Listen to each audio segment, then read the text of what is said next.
Hello everyone, thank you for watching Savita Commerce classes. My name is Savita and today in this video we are going to start with the series of macroeconomics. Earlier on my channel we have started microeconomic statistics. So if you are interested in studying microeconomics and statistics, so go and watch that video. I will link that videos in my description box and also on the I button somewhere here, तो आप देख सकते हैं उन्हें जाके.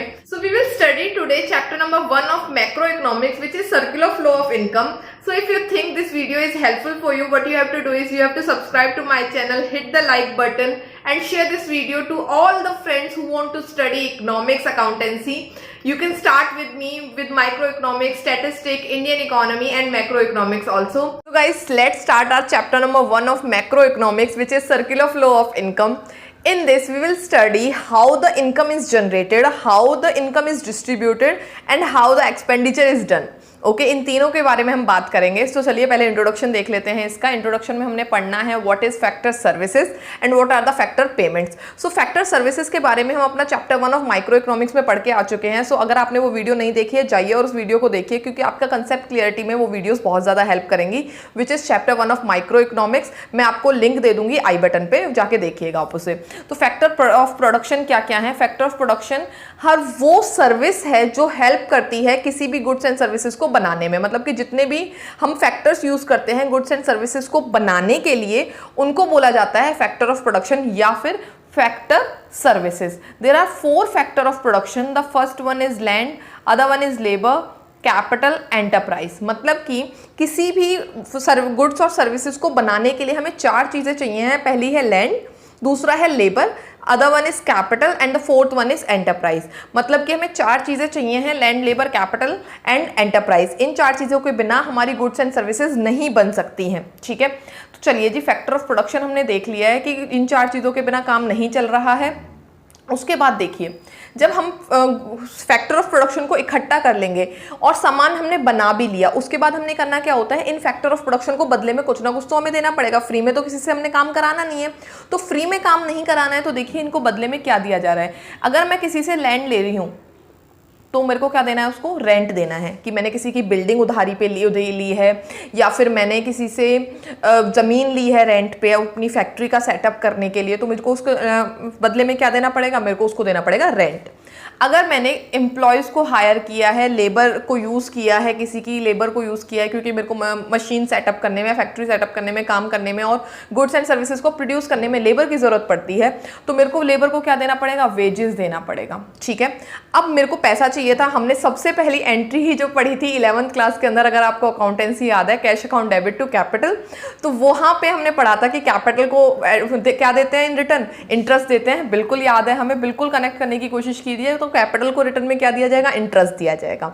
उसके बाद है एंटरप्राइज, जो अब बच गया इन सारे पैसों को देने के बाद, तो जो हमारा एंटरप्रेन्योर है वो क्या ले जाएगा, जो रिमेनिंग प्रॉफिट बचा हुआ है इन सब फैक्टर पेमेंट्स को करने के बाद, तो वो क्या ले जाएगा, वो प्रॉफिट ले जाएगा. अब आपको एक बात यहाँ पे समझ आ जानी चाहिए कि we have 4 factor of production और उनके रिटर्न में हम क्या दे रहे हैं, फैक्टर्स पेमेंट दे रहे हैं. कि फैक्टर सर्विसेज को रिटर्न में जो दिया जाता है उसको क्या बोला, फैक्टर पेमेंट बोला. So there are 4 factor services, land, labour, capital, enterprise, और उनके बदले में हम 4 ही चीजें दे सकते हैं. तो कहीं भी इन द वर्ल्ड कहीं भी यही 4 फैक्टर पेमेंट्स होती हैं. One is rent, other one is wages, interest and the profit. ठीक है, ये आपको बेसिक समझने में, सर्कुलर फ्लो का बेसिक समझने में काम आएगा. चलिए आगे बढ़ते हैं.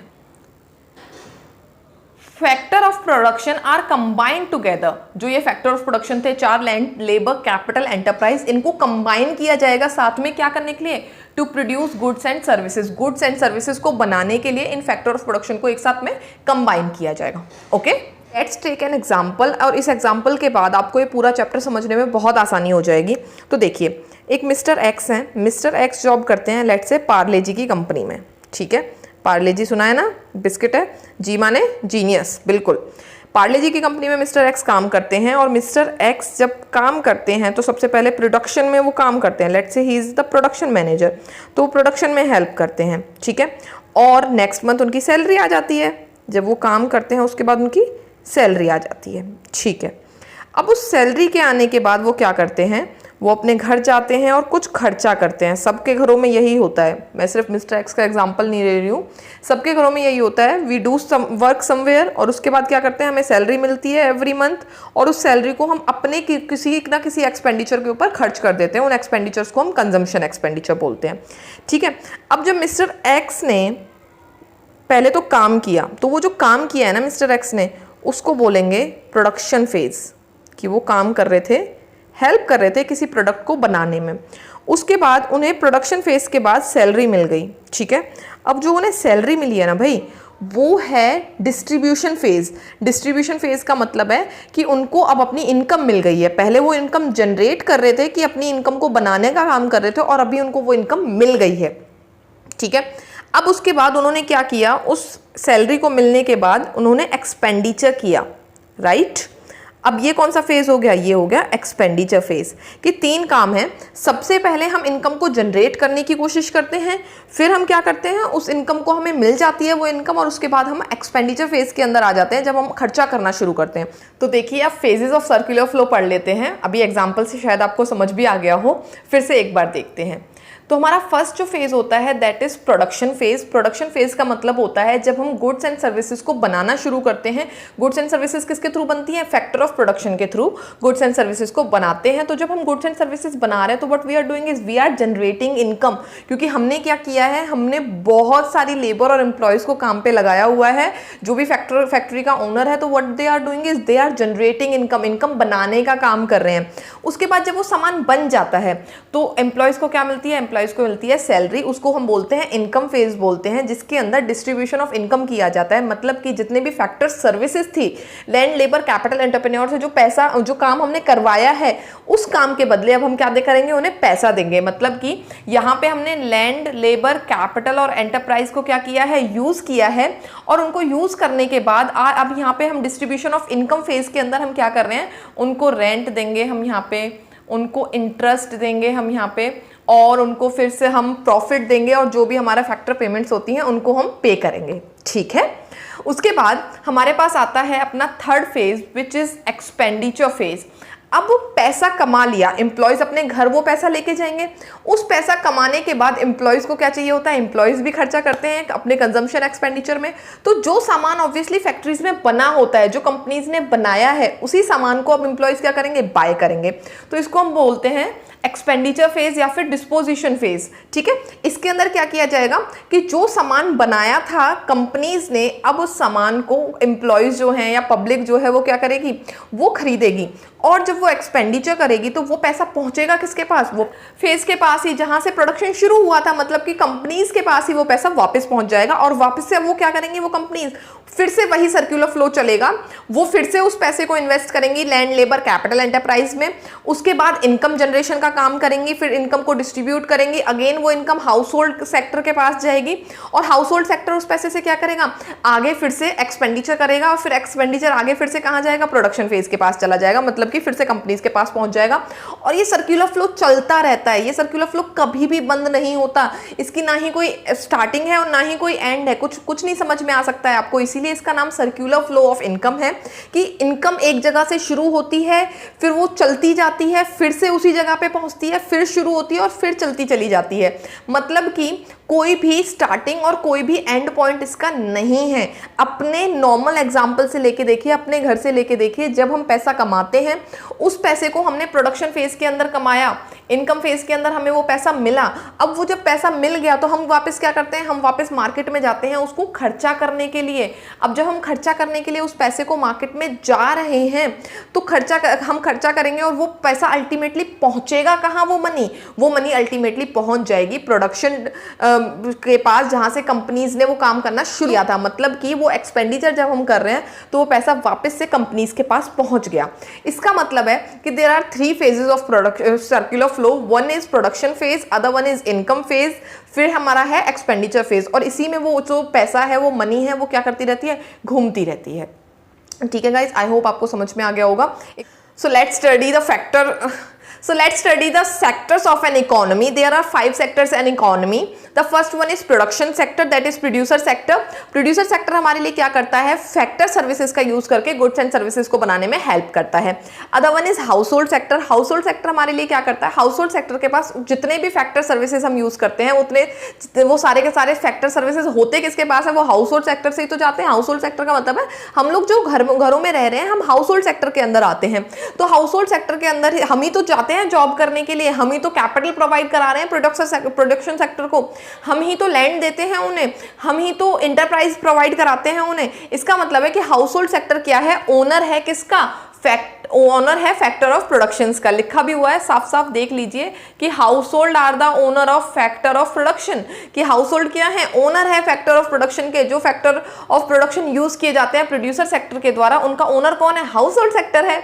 ठीक है, उसके बाद आता है गवर्नमेंट सेक्टर। गवर्नमेंट हमें पता है क्या काम कर रही है हमारी, कि गवर्नमेंट काम करती है टैक्सेशन को लेके, सब्सिडीज देती है हमें। ठीक है, फिर होता है rest of the world. Rest of the world को फॉरेन सेक्टर भी बोलते हैं। फॉरेन सेक्टर हमारे लिए क्या काम आता है, फॉरेन सेक्टर से हम करते हैं इंपोर्ट एंड एक्सपोर्ट।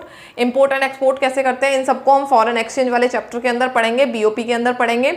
लेकिन यहाँ के लिए सिर्फ आप ये समझ लीजिए, जब सामान एक देश से दूसरे देश में ट्रांसफर होता है, मतलब कि या तो हम दूसरे देश में सामान भेजें या दूसरे देश से गुड्स एंड सर्विसेज हमारी कंट्री में आती हैं, तो उसे उसके अंदर rest of the world use होता है। ठीक है, and the other sector is financial sector. Financial sector के अंदर हमारे आते हैं बैंक्स, जो इन्वॉल्व होता है पैसे के लेन देन में, कि हमें पैसा सेव करना है, पैसा इन्वेस्ट करना है, तो किसको यूज करेंगे हम यूज करते हैं फाइनेंशियल सेक्टर को। पैसा हमें उधारी पे लेना है तो भी हम क्या यूज करते हैं, फाइनेंशियल सेक्टर यूज करते हैं। लिखा हुआ है depositing and lending of the money. Money को डिपॉजिट करने के लिए और मनी को उधारी पे लेने के लिए हम किसका हेल्प लेते हैं, हम लेते हैं फाइनेंशियल सेक्टर की help, that is our banking sector, insurance sector, बहुत सारे हैं। इन सब के बारे में हम चर्चा करेंगे अपने चैप्टर के अंदर, विच इज़ बैंकिंग, जो हम आगे पढ़ेंगे। हम बहुत सारे चैप्टर्स मैक्रो इकोनॉमिक्स में आगे पढ़ने वाले हैं जो इंटर रिलेटेड हैं, बहुत अच्छे से समझते चले जाइए। सो बेसिकली आप समझ गए हैं, there are 5 sectors in an economy. One is production sector, जो हमें हेल्प करता है गुड्स एंड सर्विसेज को प्रोड्यूस करने में। The other one is household sector, जो हमें हेल्प करता है गुड्स एंड सर्विसेज को कंज्यूम कराने में, क्योंकि जो प्रोडक्शन सेक्टर ने बनाया है उसको कंज्यूम कोई करेगा। कंज्यूम करने के लिए कौन है, हाउस होल्ड सेक्टर है, कि कंपनीज बनाती चली जाती हैं, प्रोडक्शन सेक्टर सामान बना रहा है और हम क्या कर रहे हैं, हम उन सामान को कंज्यूम कर रहे हैं। और अल्टीमेटली देखिए, जब प्रोडक्शन सेक्टर ने सामान बनाया और हमने उसे कंज्यूम किया, जो हम एक्सपेंडिचर वाला पढ़ के आए हैं फेज ऊपर, तो हमने क्या किया, जब हम कंज्यूम कर रहे हैं तो हम वापस से पैसा किसको भेज रहे हैं, हम भेज रहे हैं वापस से पैसा प्रोडक्शन सेक्टर को। ठीक है, फिर है हमारा गवर्नमेंट सेक्टर। गवर्नमेंट हेल्प करती है, टैक्सेशन लेती है हमसे और हमें सब्सिडीज देने में हेल्प करती है किसी ना किसी सेक्टर को। उसके बाद है rest of the world, engage होता है export of goods and services में and import of goods and services में। उसके बाद है हमारे पास फाइनेंशियल सेक्टर, जो हेल्प करता है लैंडिंग ऑफ मनी में एंड डिपॉजिटिंग ऑफ मनी में। तो let's begin with the meaning of circular flow of income. अब आते हैं मीनिंग पे। अब तक जो हमने बेसिस सीखा था वो सब हेल्प करेगा अब हमें मीनिंग ऑफ सर्कुलर फ्लो पढ़ने में। तो देखिए, it refers to cycle of generation of income in production process, कि हमने इनकम को जनरेट किया कहाँ पे, प्रोडक्शन प्रोसेस के अंदर। जब हम गुड्स का प्रोडक्शन कर रहे थे, फैक्ट्रीज के अंदर गुड्स एंड सर्विसेज प्रोड्यूस हो रही थी, तो वहाँ हम क्या कर रहे थे, जनरेशन फेज के अंदर थे। सीख के आ चुके हैं तीनों फेसेस, वही तीनों फेसेस के बारे में यहाँ लिखा हुआ है। And its distribution among the factor of production, हमने पहले इनकम को जनरेट किया है, now what we will do is we will distribute that factor of production का पेमेंट्स। ठीक है, उसके बाद हम क्या कर रहे हैं, उसके बाद हम कर रहे हैं its circulation from household to firm in the form of consumption expenditure on goods and services produced by them. मतलब कि अब क्या हुआ, हाउस होल्ड से पैसा कहाँ जाएगा, प्रोडक्शन सेक्टर के पास जाएगा। पहले तो प्रोडक्शन सेक्टर से हमारे पास पैसा आया फैक्टर पेमेंट के रूप में, और उसके बाद क्या हुआ, कंजम्पशन एक्सपेंडिचर के फॉर्म में पैसा वापस कहाँ चला जाएगा, पैसा वापस चला जाएगा प्रोडक्शन यूनिट के पास। क्यों, क्योंकि अब हमने उनका सामान खरीद लिया है, उस सामान के खरीदने के बदले हमें उन्हें क्या देना पड़ेगा, कुछ मनी देनी पड़ेगी, और उस मनी को हम क्या कहते हैं, उस मनी को हम बोलते हैं कंजम्पशन एक्सपेंडिचर। क्या बोलते हैं, कंजम्पशन एक्सपेंडिचर। बच्चों साथ में याद करते चलो, याद करते हैं मीनिंग ऑफ सर्कुलर फ्लो को। That meaning of it refers to the cycle of generation of income in the production process, its distribution among the factor of production, you can write it here, that factor यहाँ पे आप bracket में लिख सकते हैं, rent होगा, interest होगा and profit होगा और हमारे पास वेजेस होंगे। आप यहाँ पे ब्रैकेट में ये लिख सकते हैं कि फैक्टर ऑफ प्रोडक्शन की जो पेमेंट्स होंगी वो इस फॉर्म में होंगी। And its circulation among household to firm in the form of consumption expenditure on goods and services produced by them, कि अल्टीमेटली वो पैसा हाउस होल्ड से कहाँ पहुंच जाएगा, वापस से प्रोडक्शन फैक्टर सेक्टर के पास पहुंच जाएगा। आई होप आपको ये समझ में आ गया होगा, राइट? देखिए आगे पढ़ लेते हैं। In other words, circular flow of income and product refers to flow of income or the flow of goods and services across different sector of an economy in a circular form। मतलब कि circular form में जब हमारी income और goods and services एक दूसरे sector से transfer हो रही हैं तो उसे क्या कहा गया, सर्कुलर फ्लो बोला गया। बहुत आसान सी बात है, आपको बस और बस एक बेसिक कंसेप्ट लगाने की ज़रूरत है कि पहले फैक्ट्रीज में सामान बना, उस सामान को अल्टीमेटली कहाँ तक पहुँचाया गया, कंज्यूमर तक पहुँचाया गया। कंज्यूमर कहाँ था, हाउस होल्ड सेक्टर के अंदर था, और हाउस होल्ड सेक्टर ने हमें मनी दिया उस सामान को लेने के लिए और वो अल्टीमेटली फिर से कहाँ पहुँच गया, प्रोडक्शन सेक्टर के पास पहुँच गया। आपको सिर्फ और सिर्फ ये बेसिक कंसेप्ट समझने की ज़रूरत है, ठीक है?